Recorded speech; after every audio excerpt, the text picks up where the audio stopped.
Maintenant, pour la première fois depuis septembre 2018, la CAQ arrive au deuxième rang dans les intentions de vote au Québec. Un sondage de Main Street avait donné, c'était en 2018, 3 points d'avance au Parti libéral. C'est la dernière fois depuis ce temps-là, domination totale de la CAQ. Mais regardez le sondage d'aujourd'hui. La tendance qui s'est inversée dans les derniers sondages s'est accélérée, je vous dirais, avec la CAQ qui est en chute et le PQ qui remonte. Et pour la première fois, donc, les troupes de Paul Saint-Pierre Plamondon sont en avance, 30 en hausse de 11 points. La CAQ 24 en baisse de 10 points. Québec solidaire, le Parti libéral en légère progression à 16 et le Parti conservateur du Québec à 11 en baisse de 4 points. Le premier ministre Legault semble avoir entendu un certain message. Je suis très conscient là, que les Québécois sont fâchés contre moi et je vais essayer de faire mieux pour regagner leur confiance. Je ne veux pas commencer à jouer à l'analyste, là. C'est un ensemble de raisons. Bien, vous allez jouer à l'analyse parce que c'est pour ça qu'on vous paye puis qu'on vous invite cet après-midi. Rodolphe, d'abord, comment vous analysez la baisse de la CAQ dans les sondages? Bien, écoutez, si on regarde les derniers mois, ça a été beaucoup de gaffes, beaucoup d'improvisation, beaucoup de changements de messages, etc. On a vu le troisième lien et le retour sur le troisième lien, on le voit actuellement avec les Kings. C'est très intéressant de voir la montée du PQ et que ce soit un transfert presque de 11 points à 10 points. Donc, c'est-à-dire que vraiment, les votes de la CAQ vont directement au PQ. Il n'y a presque rien qui va, par exemple, à Québec solidaire ou aux libéraux. Donc, c'est vraiment, d'un côté, bravo à Paul Saint-Pierre Plamondon, parce que je pense que ses efforts sont en train de porter fruit. Ça veut dire un leadership stable, confiant. On a vu qu'il a fait certaines annonces, par exemple, sur le budget de l'an 1, qui avait été montré qu'il était convaincant et convaincu, et que tout doucement, bien, il est en train de récolter le fruit, peut-être, de ce style politique, parce que ça me fait un peu penser aux Alouettes. Les Alouettes étaient derniers, et que tout d'un coup, ça a été un miracle. Ils sont arrivés, puis ils ont gagné. Mais on peut un peu dire la même chose du PQ, de Paul Saint-Pierre. Vous allez faire plaisir à Paul Saint-Pierre Plamondon. Ben oui, mais écoutez... Si ce revirement devait se produire pour le Parti québécois... Sauf qu'il ne reste pas 30 secondes. Hein? Non, il ne reste pas 30 secondes. Il reste 3 ans. Il reste 3 ans, mais il ne faut pas oublier qu'on n'était même pas sûr qu'elle allait gagner son siège. Et maintenant, il est en tête dans les sondages. Mais c'est beaucoup, je pense, un rejet de la CAQ parce qu'il y a énormément de problèmes de coordination et de communication. Est-ce que c'est un rejet de la CAQ ou c'est un vrai gain du Parti québécois, Maxime? Moi, je pense que c'est un peu des deux. Même, je regardais Pascal Bérubé réagir au sondage, puis il était sérieux, il était calme, il n'était pas énervé. Il disait pas il reste 3 ans, mais il disait il y a un peu des deux. Il disait il y a eu des erreurs du côté de la CAQ, mais nous, on travaille fort, on dégage un aura de compétences. Moi, je pense vraiment que c'est un peu des deux. Puis si on revient à ce qui a fait le succès de la CAQ au début, c'était genre nini. Là. On n'est pas libéral, on n'est pas PQ, on est une nouvelle affaire, on est des nationalistes. Fait que ça correspondait très précisément à ce que bien les Québécois voulaient, à l'évidence. Mais là, c'est comme plus suffisant. Là. Qu'est-ce que vous êtes? Puis quand on pose la question, la réponse n'est pas évidente, ce que la CAQ est en train de devenir. Puis je pense que c'est ça qui, sur 3 ans, s'ils ne le corrigent pas, sont dans le trouble. Je vais vous donner la parole dans un instant, Noémie, mais puisque vous parlez de Pascal Bérubé, voici ce qu'il disait un peu plus tôt aujourd'hui. J'aime à penser qu'on joue bien et que les gens ils sont capables de comparer. Mais les autres sont meilleurs qu'eux autres. Des anciens caquistes, mais ils étaient chez nous. Fait que j'ai toujours pensé que c'était des péquistes qui allaient revenir. Alors, vous voyez qu'il y a un transfert de gens qui ont cru que la CAQ était une option, disons, stratégique pour battre les libéraux. Mais là, ils ont compris que les libéraux sont battus. Alors, ils peuvent revenir, puis ils peuvent avoir l'original au lieu de la copie en matière de nationalisme. Qu'est-ce que vous pensez? Est-ce que vous partagez l'analyse de Pascal Bérubé sur la situation? C'est vraiment intéressant ce qui se passe. Puis la première chose que ça m'a inspiré, c'est qu'il ne faut jamais, jamais, jamais compter le Parti québécois pour mort. Combien d'analystes, d'observateurs, d'adversaires politiques ont déclaré la mort du Parti québécois? Puis c'est pas la première fois.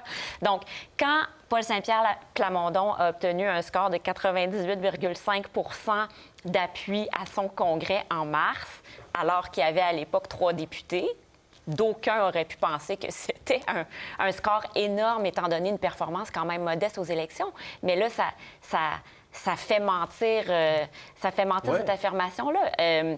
Puis, Moi, je retiens aussi le député de Lac-Saint-Jean, Éric Girard, qui a dit... De la CAQ. De la CAQ, oui. Qui a dit, en parlant de la subvention aux Kings... Et qui n'est pas le ministre des Finances. C'est un autre député de la CAQ qui s'appelle aussi Éric Girard. Exactement, merci de le préciser. Donc, il dit, ça fait pas partie des valeurs des citoyens de Lac-Saint-Jean, et je suis un citoyen de Lac-Saint-Jean.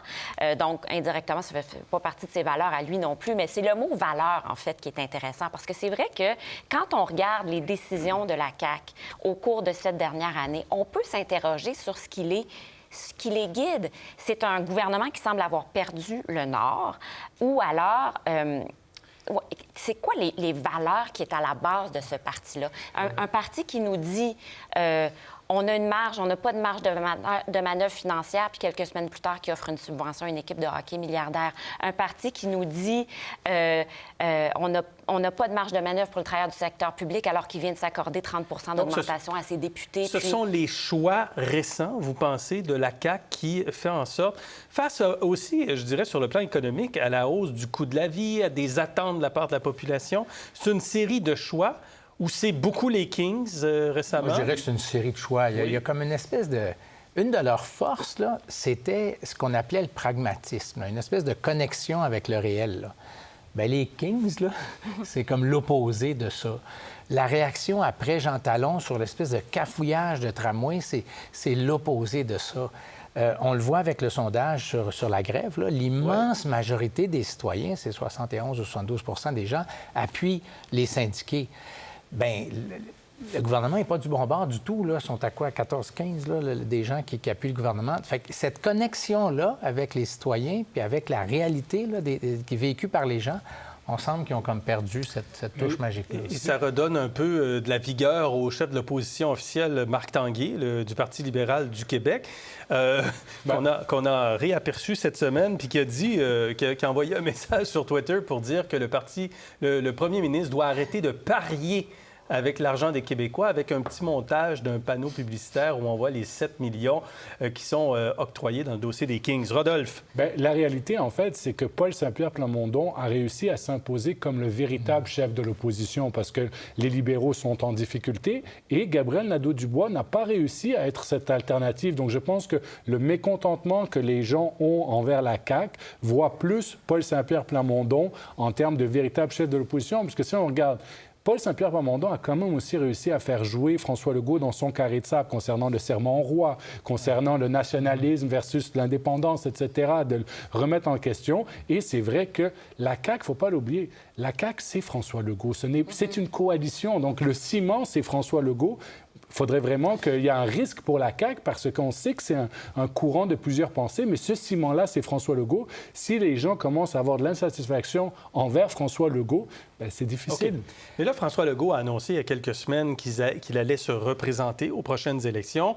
Nous sommes dans le deuxième mandat. Ça fait 1 an. Il reste 3 ans. Je présume qu'on peut s'attendre à ce que M. Legault travaille sur d'autres stratégies pour rebâtir la confiance des Québécois. Et même, est-ce qu'on peut dire que le PQ est monté trop vite? Bien, en tout cas, il leur reste, c'est ça, 3 ans avant les prochaines élections. C'est une immensité de temps, 3 ans quand même en politique. Parce qu'on voit ce qui s'est produit depuis 1 an, depuis les élections de 2022. Le PQ a doublé ses appuis. La CAQ a perdu 40 de ses appuis. Ça, c'est en 1 an. Donc, qu'est-ce qui peut encore se produire en 3 ans? Ce qui va être intéressant. Mais c'est passionnant en même temps ce qui se passe en ce moment parce qu'on peut faire l'analogie avec la partielle qui avait fait élire Geneviève Guilbeault en 2017, l'année d'avant les élections de 2018 qui avaient porté la CAQ au pouvoir. Donc, est-ce qu'on peut faire l'analogie avec la partielle dans Jean Talon qui a porté à l'Assemblée nationale Pascal Paradis, faisant passer le caucus péquiste à 4? Mais là, il reste 3 ans dans les prochaines élections. Donc, cet élan-là va-t-il se poursuivre pendant 3 autres années?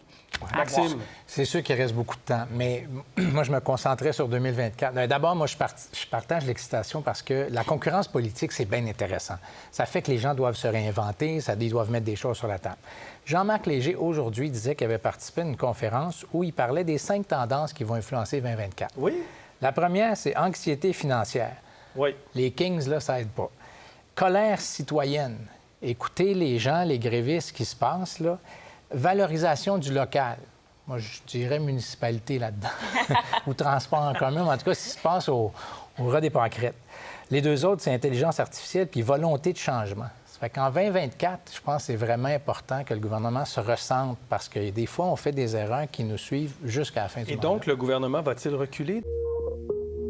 Pour voir nos émissions en entier, rendez-vous sur la chaîne Ici RDI.